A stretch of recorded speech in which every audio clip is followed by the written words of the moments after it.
Mažieji aludariai Lietuvą grasina paduoti į Europos žmogaus teisių teismą, kad šalis uždraudė nuo kitų metų alų pardavinėti didesnėje nei litro pakuotėje ir dar riboti jo stiprumą. Didieji alaus gamintojai netokie drastiški, tačiau sako, kad laiko artėjančioms pertvarkoms duota per mažai. Į tokius stiklinius butelius alų pilsto tik nedaugelis mažųjų aludarių. Anot asociacijos vadovės apie 90% jų renkasi 2 litrų plastikinę tarą.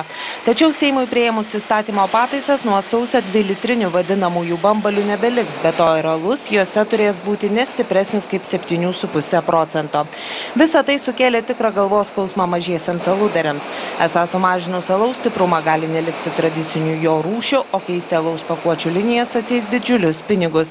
Aludariai grasina Lietuvą skųsti Europos žmogaus teisių teismui. Kaip planuoti kažkokias investicijas, planuoti savo gamybos apimtis ir pardavimus, kai kiekvienais metais mums Seimas išleidžia vis naujus įstatymus, kurie iš tikrųjų iš esmės žlugdo smulkų aludarių. Realiai einam prie monopolinės valstybės. Netinam galimybės bylinėtis paduoti teismui, nes iš tikrųjų tai prieštarauja Europos teisei.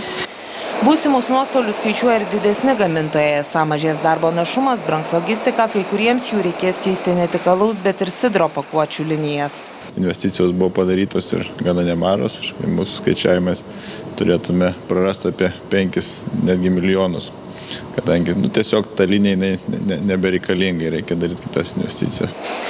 Aludarių gildijos prezidentas sako, alaus stiprumo ir pakuotės ribojimas yra beprecedentis, tačiau alaus pramoniai teks prisitaikyti. Lietuvoje unikali yra ir situacija, juk pasižiūrėkime, iš kur ateina piktnaudžiavimas alkoholiniais gėrimais, iš kur piktnaudžiavimas alumi kaip alkoholinių gėrimų. Tai iš bambalių, iš stipraus alaus bambalių. Tai turime suprasti ir valdžią, kuri imasi kažkokiu tai tikslinių priemonių apriboti piktnaudžiavimą. Kai kurie didieji, sako, jau pradėję pertvarkas gamyboje ir pastebi, kad Seimo duoti 1 metai yra per mažai. Esą reikėtų bent 2-3.